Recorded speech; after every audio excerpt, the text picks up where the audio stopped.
Thank you for staying with us. Welcome to the 6th edition on News Central TV, coming to you from our Abuja studios in Abuja. I'm Neo Taegbe. Our top stories at this hour. Presidency confirms resignation of Kayode Egbetokun as Inspector-General of Police. Bayelsa Assembly confirms appointment of Peter Akpe as new Deputy Governor. And former UK Minister Mandelson released on bail following misconduct probe in connection with the Epstein files. The details right now. President Bola Tinubu has reportedly requested the resignation of the Inspector-General of Police, Kayode Egbetokun. Sources indicate that the decision followed a private meeting held at the presidential villa on Monday. Assistant Inspector-General of Police Tunji Disu is set to succeed Egbetokun as the new police boss. Preparations for a formal handover ceremony are currently underway at the force headquarters. Though law amendment initially extended Egbetokun's tenure to 2027, his leadership faced significant human rights controversies. And the Iowa Youth Assembly has dismissed rumors making the rounds as misleading, baseless, and misrepresenting the facts concerning allegations of abduction, forceful marriage by a staff of the Department of State Services. The Speaker of the Assembly, Mohammed Danlami, spoke to newsmen in Abuja, saying that the alleged kidnapped victim, Walida Abdul Hadi, a 22-year-old Nigerian allegedly abducted by from Hadejia in Jigawa State, was never kidnapped by the said DSS operative, but instead rescued after being trafficked to the Federal Capital Territory. Danlami says that after a thorough investigation by the department, the Iowa Youth Assembly, the Federation of Female Lawyers, the National Agency for the Prohibition of Trafficking in Persons, and other notable groups, claims about her being a minor were uncovered to be false, sensational, and it was discovered that she had refused to return to Hadejia following threats to her life. This new administration of DSS has no tolerance for indiscipline.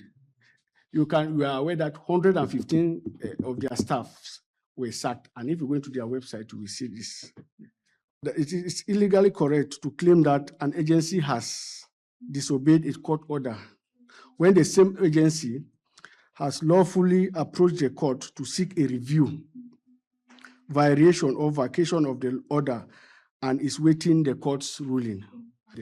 And I forgot to add to you that Walida, on her response by herself, she says she will not go with her parents of the threat of her life by her uncle.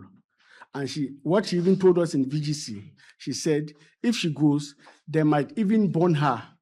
They might put her in a room and put fire and claim it's an accident. So she cannot go.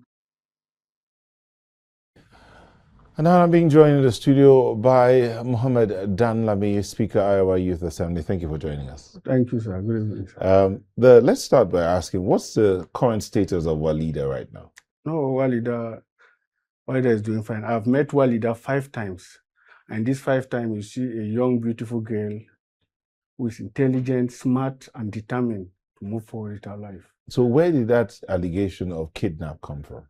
So, from Walida's story, she was kidnapped from Jigawa by a woman called Miriam and brought down to a town called Gandu. From there, it transpired until it came to Abuja.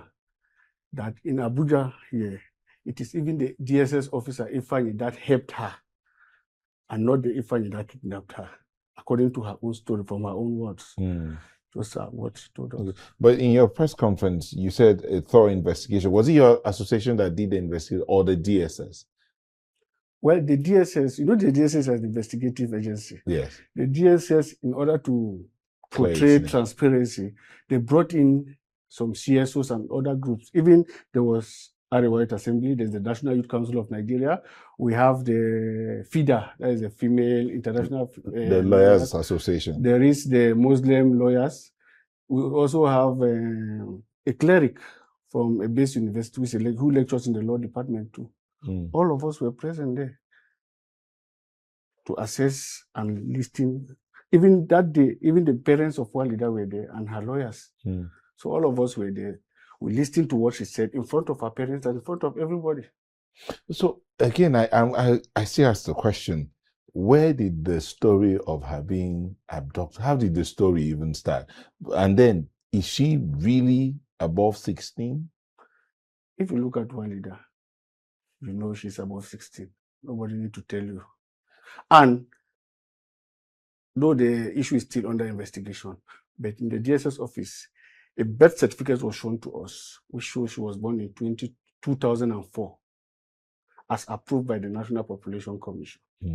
So if you take 2004 to now, it is 22 years. So the story of the kidnapped maybe came from the family. Okay. So when because the family were the one who alerted the DSS that their daughter is being held by one of their staff, because they formally petitioned the family, the parents or the uncle, because the uncle who is threatening her life now. Through the lawyers, petitioned the DSS, informing them, because the DSS were not aware of that. Informing the DSS that this is what is happening, before the DSS took over the case. So her parents were there. You said her parents were amongst those that were there for the Yes, we were there. Their parents were there with two of their parents lawyers. Did not know that she had been kidnapped from Jigar down to... So when we asked their parents, they said when they did not see her, they left everything to God. They thought she was dead. So now God resurfaced her back. And let me tell you, she's the first person he's the person who gave her father's number. She's the first person who called her father. They gave her a phone and she dialed her father's number after she regained her memory. And she was the first person who called her father. Regained her memory, as in she lost her yes. memory? When she was taken from Abuja, she was hypnotized. The person who touched her, she lost everything. She does not know where she is.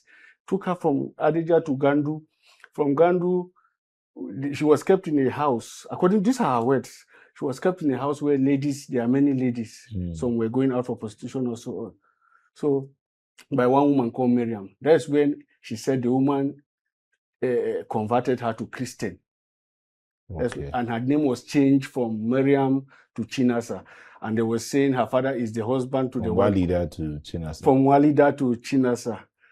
So her father is Abubakar. That means her father is a Muslim, while her mother is a Christian. So she was even enrolled in the school. She called the school Makaranta Malam. So from there, they have some disagreement. It seems as if the father have interest. One of the father friends was forced into her. So she tried to run away and she was caught by soldiers. Soldiers started questioning her, where is she going? So when the soldier brought her back, they arrested the Miriam. So in the course of that, the husband became angry and have to even hit her. She even showed us a scar. The Miriam's husband? Yes, that is Abubakar. And that's when he transported her to Abuja and kept her in another house that is full of ladies. So Walida said by God's grace that she even escaped from that house, because other girls tried escaping, but they were caught. But because of her destiny and so on, she said she passed through the gate and nobody stopped her. That's when she saw a bike, a keke napep, and begged the keke napep, Malam, the man helped her and dropped her. Then she walked until when she went into a satellite town where everything started. In rounding up, what's the situation now? Where is she and what's the plan for Walida? Walida is still with the DSS, and the plan of the DSS is to make sure Walida, the welfare and freedom, Walida welfare is well taken care of, and her baby. Okay. The DSS says that Walida has openly said her life is under threat. Her uncle said it's better to see her dead body than to see her in such a state with a baby. So somebody's life is under threat, and the family said they want that person back. And the girl in question says she cannot go back because she's afraid she can be killed. And DSS cannot allow such a thing to happen. Yeah. Because them, they are a protective agency, so they have to make sure they protect it. So Indeed. That's where we are. Thank you so much. Thank you so much. Mohammed Danlami is the Speaker, Iowa Youth Assembly. Thank you, and we wish you and your organization well as you continue to protect this one. Thank you. Now, staying on to a rather sad one. Funeral rites for victims of Sunday night's deadly attack in Dorowa, Babuje, Barkin Ladi, local government area, Plateau State were held today. Family, friends, government officials, religious leaders, and security personnel gathered to witness the emotional ceremony. Now, earlier on, the Plateau State Police Commissioner Basiewa confirmed calm has been restored in the troubled area. Now, the Middle Belt, that's North Central, has witnessed a sharp surge in lethality, with 2025 fatalities already exceeding the total of 2024. Violence has shifted from seasonal clashes to high-frequency coordinated massacres. Benue leads the Middle Belt fatalities with 6,896 deaths from systemic raids. Plateau follows with 2,630, while Niger and Kaduna recorded over 1,750 combined deaths from banditry and communal clashes. Recent massacres devastated Kwande and Apa local government areas. In Kwara, 160 people were slaughtered for resisting ISIS-affiliated Lakurawa militants. Meanwhile, Mangu and Barkin Ladi remain volatile, with many villages deserted. Over 600,000 people have been displaced across the North Central region. Benue alone hosts about 510,000 internally displaced persons, while 220 villages in Benue and Plateau remain sacked and occupied by armed groups. The conflict has evolved into a triple threat. Militant herders conduct night raids, bandits impose farming taxes for ransom, and terrorist affiliates like the Lakura seek territorial and ideological control. I'm being joined in the studio by Zari Yusuf, former coordinator of Middle Belt Compatriots. Thank you for joining us, Zari. Thank you very much. It's a pleasure to be here. The truth is that some of us feel this pain when we see these ceremonies, but yes, they've been buried today. You've seen the data. We're looking at the level of debt in the Middle Belt. One would think that they should be coming down with all the efforts that are being put in place by the security operatives. Or what's going on?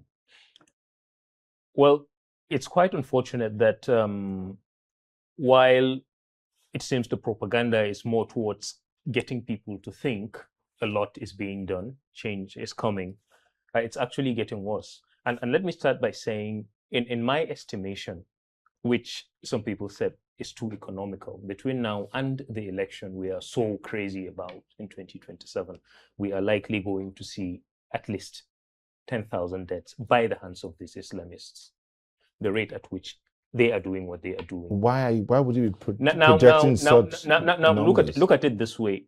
What happened in Kwara State? What happened in Kwara State was not just random. They met a people and they wanted to settle. They wanted to be absorbed into that community. Of course, the people will have to accept their ideology. So the hope was to use them as a human shield. By so doing, the idea is from that base, that should be the base from which the southwestern part of the country would suffer the same fate as the Middle Belt.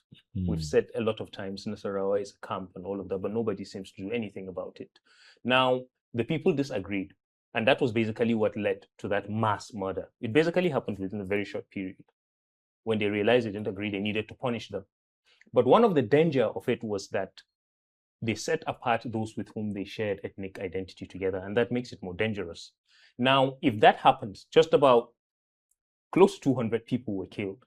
But then if they needed a base that much, they needed to be absorbed, they needed human shield. It means there is greater danger that awaits the southwestern part of the country. That was supposed to be their gate into the southwest. That was basically why the killing was that high.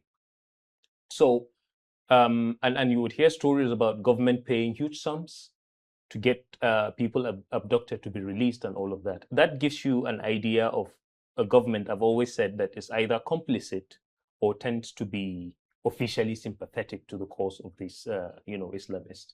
We'll take a moment and we'll come back. We'll come back to this conversation vis-a-vis the Constitution, the role of the government as regards welfare and security of its citizens. We'll pick up from that when we come back from this break. Just stay with us. Welcome back. Before we get back to that conversation, let's just look at the story. A major shift in U.S.-Nigeria relations is unfolding. American lawmakers are proposing a landmark bilateral agreement. In a joint report, the House Committees on Appropriation and Foreign Affairs are calling for a strategic partnership designed to protect Nigeria's vulnerable communities and dismantle jihadist networks. The proposal seeks to swap Nigeria's long-standing reliance on Russian and Chinese military hardware for American-financed equipment. Now, we still have Zari Yusuf here with us. Zari, that's what the U.S. Congress is trying to do. Bilateral, agreements that would ensure that Nigeria depends more on U.S. Someone says it's neo-colonialism that they're trying to push forward. But in a situation where our own constitution is being, well, unofficially being flouted, the portion I'm talking about is where the law says the number one concern or responsibility of any government is the welfare and security of the citizens. What do the people do? And yet there's no room for self-defense, so to speak. Yeah, so that I think what the US is doing works on the idea that these countries that so far have, because we speak a lot about sovereignty, why should a foreign state involve itself? But what the Chinese have been doing in Nigeria since 2015 is just way out of it. There are a lot of places they mine, you don't know what basically they take. So we are more like a colony of China, but we seem to be more comfortable with any other alternative that is not the West. Now, the Chinese, the Russians have never, regardless of our reliance in their military hardware or whatsoever, they have never focused on basically what kills most of Nigerians, or what I would say kills the most people on the earth, which is in Nigeria, Islamism. They haven't focused on that. And there are some of us that even feel that they have used this crisis basically to secure their interest in Nigeria. So while it may come across as, okay, is somebody trying to colonize us when the US is saying we need to, we need to review this and look at things differently, it is not. I think there is a more genuine concern to bring an end to these Islamist activities from the US, which is basically in the interest of Nigeria. And for whatever reason, you don't speak about sovereignty as far as Nigeria is concerned, at least right from 2015, when these foreigners could do anything. And then with the Islamists, who basically do whatever they want, and they still live in the country. And then the only time they interface with the government is not that they are getting eliminated, but somebody is moving huge sums, billions, for them to release people they've captured. What do they do with those billions? At some point, some people will tell you it's a harder thing. Well, you would hope there would be ranches, you would hope there would be some sort of things for their cattle. But no, they acquire more arms from the black market. They get more arms, they get more sophisticated, they kill more people, they spread wider into the country. I mean, what happened on the Plateau was a case of, I would call them opportunistic criminals from the Fulani ethnicity that actually killed, I think, a number of people. 10. But it turned out, no, the 10 people that were killed by Islamists. They were killed by these Lapra elements in that area. And they did so in response to the fact that a number of Fulani people were killed. There were people that said they killed some Muslims. They were actually killed. But the question is, nobody wants to be asked who killed them. They were killed by Fulani people, criminals, yes, at least from the details we're getting from the locals. And so in response, these ones jumped on that community and killed them. That's some Fulani people killed some people, some other Fulanis. Yeah. So you would hear stories that it's more, so it's looking like a case of a reprisal. Yeah. So because earlier on there were concerns that Muslims were killed, and they kept saying Birom militia, Birom militia, Birom militia, and all of that. And we try to ask questions from that axis, and the people are trying to say, oh, we don't think whatever you are crying of came from us. The people were pinned down on Saturday with a curfew by the military, and then Sunday somebody came and took out 10 of them. So that's why I said it's not just worsening, but it's worsening in a certain trend that makes it very dangerous. Because as at now, Ordinarily, the Fulani man, the Muslim would say, well, we have our own deaths. But let us assume that what you are saying is true, that there was an attack from the other group. But who does not want to affiliate yourself with terrorists? What is the relationship that the Islamists went to take out 10 people on your behalf? That is, if they were the people, because they weren't. I mean, at least we speak with the locals and they know what's happening. So if it was a case of two fighting, we would have known, but it wasn't. And the people were pinned down with a curfew. So there couldn't have been any movement? Basically, which is basically not new in the Middle Belt. We've been speaking with Zabri Yusuf, former coordinator, Middle Belt Compatriots. Thank you for coming in this evening. Thank you so much. And we do wish you well. Thank you so much. Right. Well, moving on to Bayelsa State, where the House of Assembly has confirmed Pastor Peter Akpe as deputy governor during Tuesday's plenary. Following parliamentary tradition, the former majority leader was asked to bow and go. Akpe, a seasoned administrator and RCCG pastor, previously served as Governor Doye Dire's chief of staff. He holds a PhD and formerly represented Sagbama in the state legislature. The appointment fills a vacancy left by Lawrence Erujapo, who passed away recently. Akpe's confirmation clears the path for his official swearing in as the state's second in command. Now, let's get back to that Saturday election. The 2026 FCT Area Council elections have wrapped up, with the APC taking 5 councils and the PDP winning 1. Yet the defining development was the Labour Party's complete absence. A party that recently posted strong electoral numbers did not hold or field a single candidate. Internal leadership disputes, compounded by a Supreme Court ruling, left it unable to participate. INEC withheld the party's access codes required to upload candidates. That decision was later affirmed by the Federal High Court. The result? No Labour Party candidates across all 6 area councils. The familiar 3-way contest gave way to a race among 12 smaller parties. The political equation in Amak and across the FCT changed overnight. Beyond the courtroom arguments, the party is battling a deeper crisis, from its exclusion in the FCT elections to an ongoing leadership struggle involving Alex Oti and Enadi Usman. Divisions are out in the open. With 2027 approaching, the stakes are clear. Can a party that once secured 6 million votes recover from this internal fight, or are outside forces taking advantage of the turmoil to weaken it further? Joining us live in the studio is Barry Avotu, political analyst and economist. Thank you for joining us, Barry. Thank you for having me. Good evening. Are you a member of the Labour Party? Of course, yes. Wow, okay. How does it feel that your party did not feature at all in the FCT area councils? Well, we feel very, very disappointing, very bad, and we know that this is wrong for democracy. And we call on everyone who understands that politics is about the people, democracy is about the people. You cannot continue to disenfranchise people because you want to capture the party because you are a governor, a sitting governor. That's wrong. Well, and we will not accept that. Your thinking is the governor that wants to capture the We party? are not thinking, is what is happening. Wow. Governor Alex Oti is busting troubles in our democracy and is using the Labour Party to showcase the little muscle he has to flex power with those who are supposed to own the power in the first place. But let's pull back a little bit here before we start calling names or making allegations, which I'm sure you believe you have proof and you can prove it.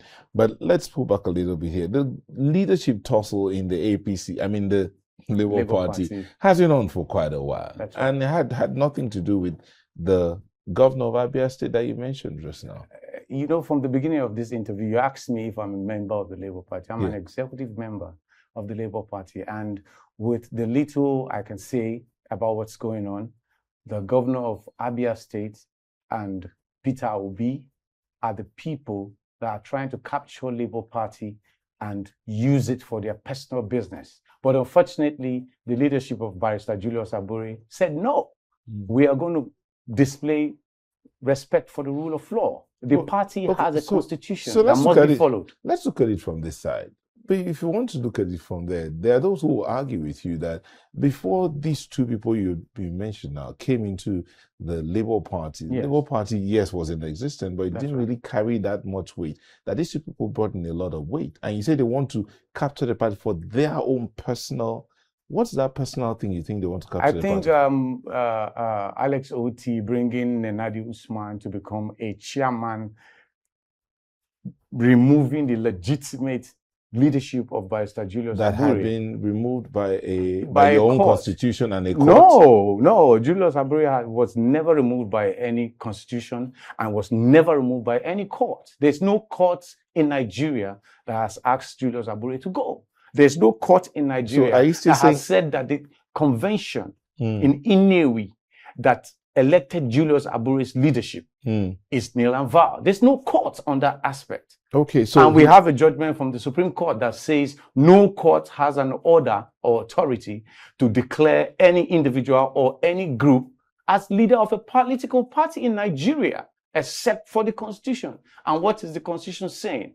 The Constitution gave the Julius Abure-led team to conduct a national convention in 2024, where Julius Abure and even the same Alex Oti attended and participated as the chairman of the convention and declared Julius Abure returned as the national chairman. So from nowhere, we woke up and we confirmed that there's a fight and they want somebody who is a member of the ADC to come and take over the Labour Party because they think they have state power and they are supported by the Ahmed Bola Tinubu administration to capture the democracy of our country using the only political party that the Nigerian people have. Okay, hold on. Let me read this to you. Let's see how we can. Let's just clear something here. So, so here's what's currently happening as of February 2026. Let me just read this to you. The Federal High Court in Abuja ruled that Abure's tenure has elapsed and ordered the Independent National Electoral Commission to recognize the caretaker committee. I'm coming. I'm just reading. You answer to all of this, led by Nenadi Usman. Multiple sources report that Nenadi Usman is now acting. Abure's camp rejects that judgment. In practice, Usman is recognized by court and INEC as the Labour Party's chair, while Abure still asserts leadership through supporters and clashes over controls have been. So, the court in Nigeria has said, and this is not like a national, it's a caretaker committee. That's right. Which means there's a time frame. Yes. And the caretaker committee is meant to do something. If there's a caretaker committee in anything, they are supposed to come in and take care of certain things that will ensure a substantive leadership is brought on board. The constitution of Labour Party. Hold on. But right now, let's just look at from the legal side of things. Yes. Hold on first. Yes, the Supreme Court has said leadership is an internal party matter, right? That's right. But the regulator, INEC, is bound by law. INEC is the regulator of the party. Yes. And the court has told INEC, recognize this so that certain things can be done. Yes. So if the leadership of Abure is as popular as it claims to be, or as it believes that it is, or as it is, okay, no problem.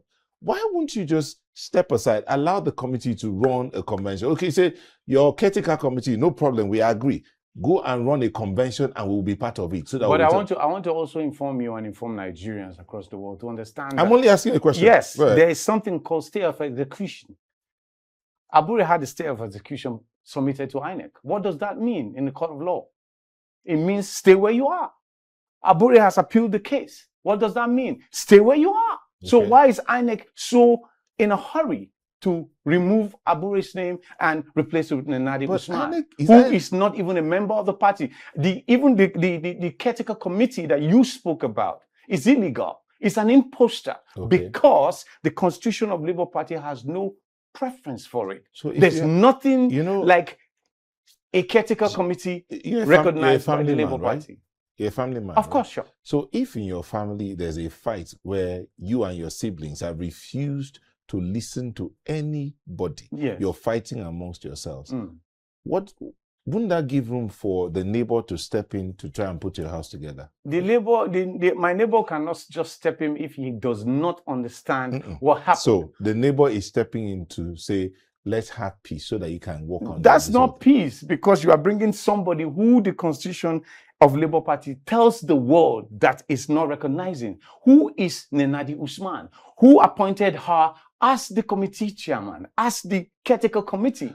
Okay, Those are the questions we need to ask. So if we have to build a democracy that should be lasting. Does the Labour Party want to be part of the 2027 election? Of course we want to be, but the people does not want it. No. Alex Oti is not interested in becoming, Why are you looking to blame somebody? I am not blaming. Okay. He is the person. Why don't you? He's the person who is whipping this Governor, fight. Your Excellency Governor Alex Oti, you do have a right of reply here. We're open. He's the one causing the problem. But I'm asking this question to say this. Why do you guys not want to find a solution? You're looking for who to blame. Alex Oti is the problem. Alex Oti is working with some people in the government of the APC to capture the Labour Party so that Nigerians cannot have a platform for 2027. This is what's happening. What is the interest of Alex Oti supporting Nenadi Usman, who is an imposter? You tell me that. If we are talking about a democracy that must work, we must focus on good governance, quality leadership, and the respect for the rule of law. We have not seen this until Alex Oti removes his eye from who becomes the chairman of the Labour Party. Him to himself will not find rest to govern the people of Abuja State. So we're using this opportunity by all chance to call on Nigerians, to make Nigerians see that our democracy is being truncated by even people who pretend to be Democrats. All right. Thank you so much. Thank you. We had Barry Avotu, a political analyst and economist and a member of the Labour Party, talking with us today about the situation in his party. Thank you for coming today. Thank you for having me. And we wish you well. I appreciate it. We will take a moment, and when we come back, we'll be looking at the executive order directing the NNPC to redirect its revenue to the FAC account. Details in a minute. Welcome back. Now, it's no longer news that President Bola Tinubu signed an executive order directing the Nigerian National Petroleum Company Limited to remit revenues directly to the Federation Account Allocation Committee, effectively ending its long-standing revenue deduction powers. While the move is being promoted as a transparency reform, it has triggered serious legal questions over whether an executive order can alter the operation of a law passed by the National Assembly of Nigeria. Meanwhile, the special advisor to the President on Information and Strategy, Bayo Onanuga, stated that criticisms of the directive by the Petroleum and Natural Gas Senior Staff Association of Nigeria demonstrated a lack of understanding of the constitutional supremacy over ordinary legislation. Onanuga explained that the executive order derives its authority from Section 5 of the 1999 Constitution, which vests executive powers of the Federation in the President, including the maintenance of the Constitution and the implementation of federal laws.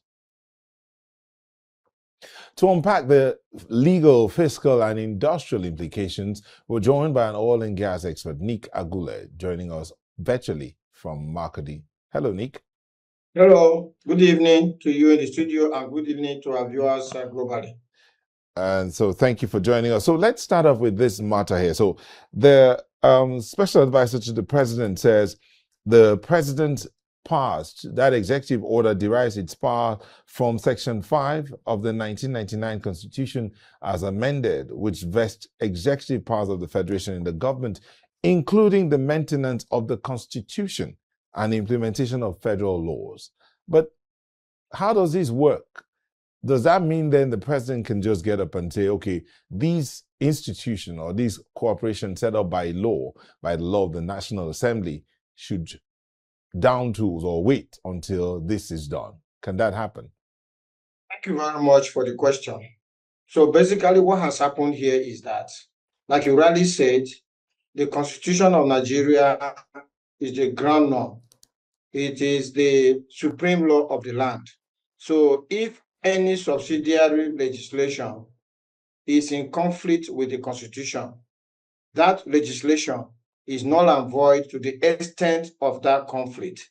So what the president has done with the executive order is to make a declaration that those sections of the Petroleum Industry Act that are in conflict with the Constitution are inoperative. And I want to tell Nigerians that this is the case. Otherwise, we're going to have anarchy. For instance, I can tell you an example. That 74 local governments. If any state House of Assembly, or even if the federal government, through the National Assembly, pass a law that says we now have 775 local governments, that additional local government is null and void because it is not known in law. The only way that local government, additional local government, to make it 775 will be legal is if the Constitution itself is amended to add that 775th local government to the list of local governments in Nigeria. So imagine that a state or even a local government decides to split itself. Like I'm in Makurdi now. There's a local government here called Makurdi local government.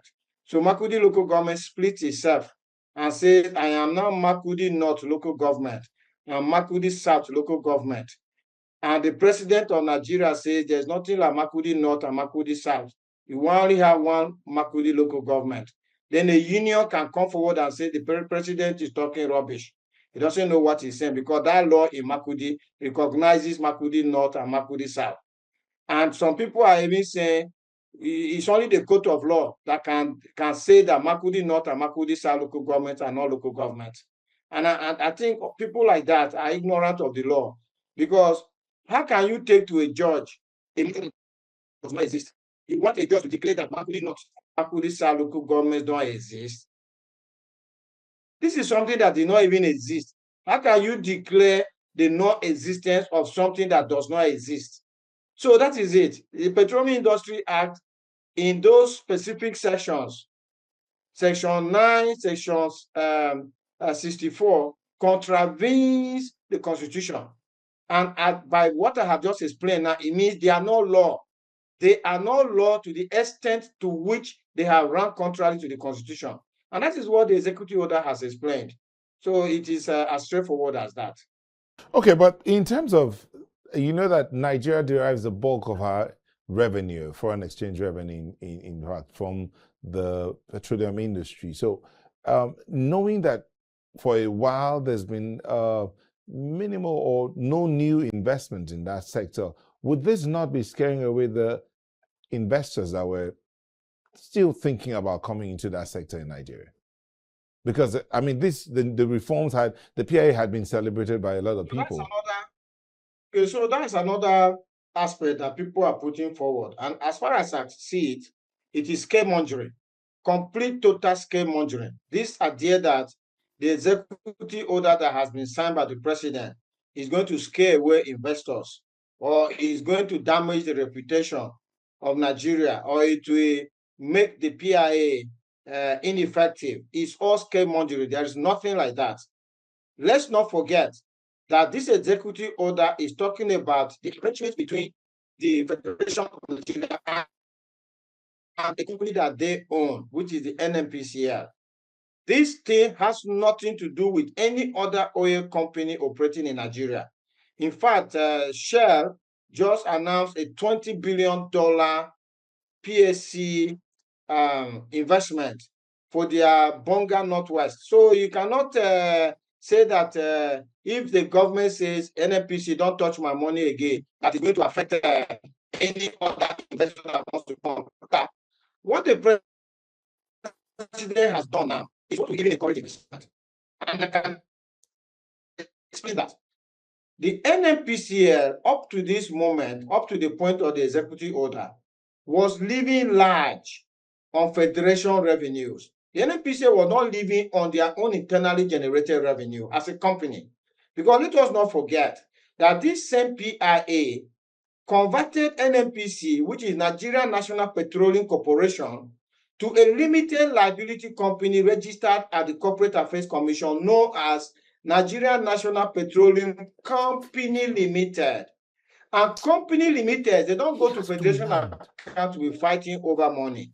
Company Limiteds generate their money, they invest their money, they make their money. In fact, we have a Nigerian government-owned company called Nigerian Liquefied Natural Gas Company Limited in Bonny.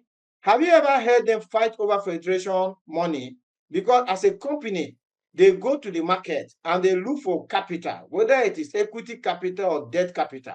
They invest it, they make money, they generate profit, and they pay dividends into the federation account.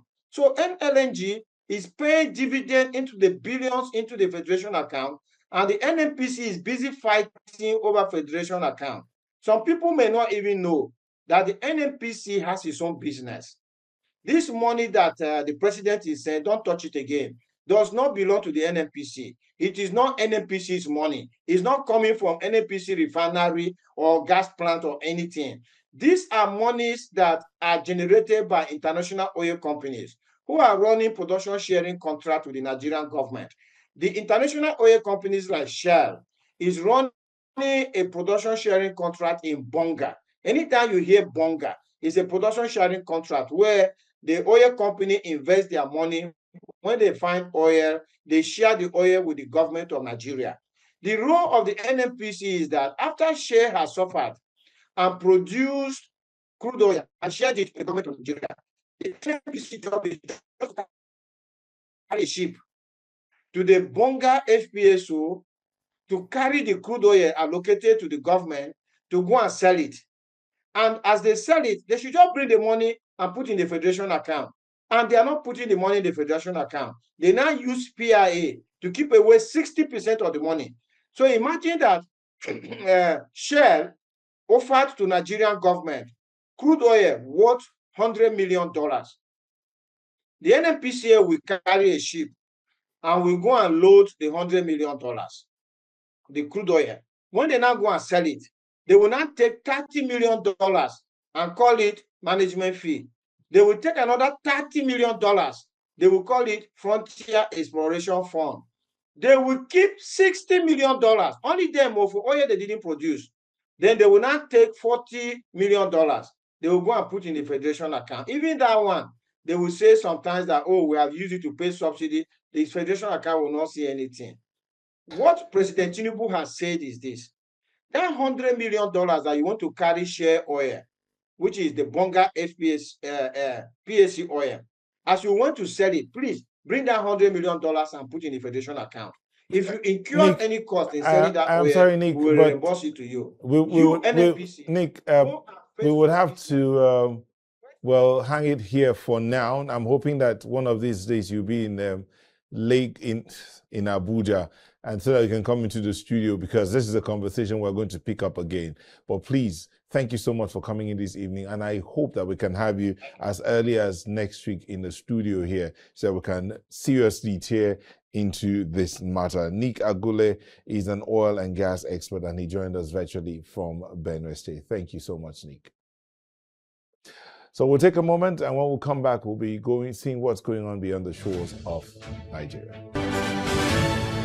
Well, just before we step beyond the shores of Nigeria, reports coming in from Edo State indicate that some chieftains of the African Democratic Party, that's ADC, including Peter Obi and former governor of Edo State, John Odige Oyegun, were attacked by suspected thugs in Benin City. While no group has claimed responsibility, the former campaign spokesman and national coordinator of the Obedient Movement Worldwide, Yunusa Tanko, has confirmed the incident via a statement in Abuja. Tanko says the event occurred during the formal declaration of former Labour Party Edo State governorship candidate Olumide Akpata into the African Democratic Congress, describing the incident as unacceptable and akin to a siege on the ADC. News Central is following up on this story and will bring you more information in our subsequent bulletins. UN experts warn that 6.5 million Somalis now face crisis-level hunger driven by drought and conflict. The number of people experiencing extreme food insecurity has nearly doubled since 2025. The World Food Programme warns aid could cease by April due to severe funding cuts. Emergency assistance has already plummeted from 2.2 million recipients to over 600,000. Nearly 2 million people are currently in phase 4 emergency status, one step from famine.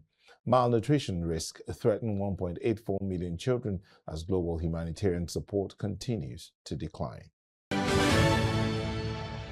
As the 2026 World Cup approaches, Mexico is racing to prove it can safely host the world. However, rising cartel violence is casting a long shadow over Guadalajara, Monterrey, and Mexico City amid reports by analysts that international bookings as insurance premiums for teams and sponsors soar. Experts are warning that if safety concerns persist, a tournament's massive economic windfall could shift toward the U.S. host cities instead. I'm now being joined virtually by Aaron Ngambi, a geopolitical analyst. Aaron, thank you for joining us. Thank you for having me. There just is a one-off question or one-question interview, but I hope we can bring you back again. This matter of the gang issues in Mexico, how do you think it's going to affect the World Cup and the revenues that are likely to come to Mexico? Well, as you have rightly pointed out, there are so many gangs and gang rivalry in Mexico. Actually, right now in Texas, just a few hours away from the Mexican border. And just a few days ago, actually the day before yesterday, we saw that a gang member or gang leader, a cartel that was killed by the Mexican authorities, who is popularly known as El Mincho. This caused widespread protests and riots and people burning down and vandalizing infrastructure. And the reason for that is because some of these cartels, drug cartels in Mexico, have some sort of status recognition in the community, and they, for lack of a better term, are respected by people because they give back in the community, they invest lots of money while they sell these drugs. So this is going to be very interesting because the Mexican government is trying to do everything they can to prove that they have a country that can, host conducive and peaceful matches for the World Cup, of course, in conjunction with the United States.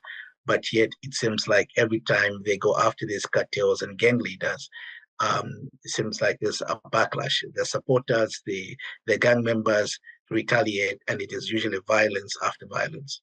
Well, what do you think that this can be managed in the next few weeks? Because the World Cup, it's around the corner. Absolutely. The World Cup is just actually begins in June, so we're talking about just few weeks from now. And so this incident that happened with the killing of El Mincho seems to be the test for the authorities to actually see if they can host peaceful soccer matches and World Cup celebrations. But I think that the situation will stabilize. It just depends on what happens next. This specific drug cartel was very popular and very influential. He actually had a 15 million bounty on his head from the United States authorities as well. So you can understand that his influence was not just in Mexico, but across the United States and North America. So this is something that we are yet to watch. There are other small and smaller drug cartels that the authorities are trying to clamp down in Mexico. But of course, with the help of the United States claims that they shared some information that led to the killing of El Mincho. But this is something that the Mexicans have not really confirmed. The Mexican authorities seem to be taking responsibility for these actions. All right, thank you so much. Aaron Ngambi is a geopolitical analyst joining us from the Texas, United States. We do hope that we can bring you back in to look at this in a wider space. Thank you so much. Thank you for having me. And just before we go, 72-year-old former Labour Minister, Peer, and former UK ambassador to the United States, Peter Mandelson, has been released after being arrested in suspicion of misconduct in public office. His arrest follows allegations that confidential government documents were sent to convicted sex offender Jeffrey Epstein during his time in office. Officers from the Metropolitan Police entered Mandelson's residence in the late afternoon. He was later escorted from the property and driven away for questioning as part of an ongoing investigation. That's all on the 6th edition, but before we go, a quick look at our headlines. The presidency has confirmed the resignation of Kayode Egbetokun as Inspector-General of Police. We also told you that Bayelsa Assembly has confirmed the appointment of Peter Akwe as new Deputy Governor. And the former UK Minister Mandelson is released on bail following misconduct probe in connection with the Epstein files. Do send us your comments, send them to the numbers showing on your screen, WhatsApp, and then follow us on social media. We're at News Central TV on all the social media platforms. You can watch News Central live on DSTV channel 422, GoTV, channel 23, StarTimes channel 274, Able TV, and YouTube. Many thanks for watching.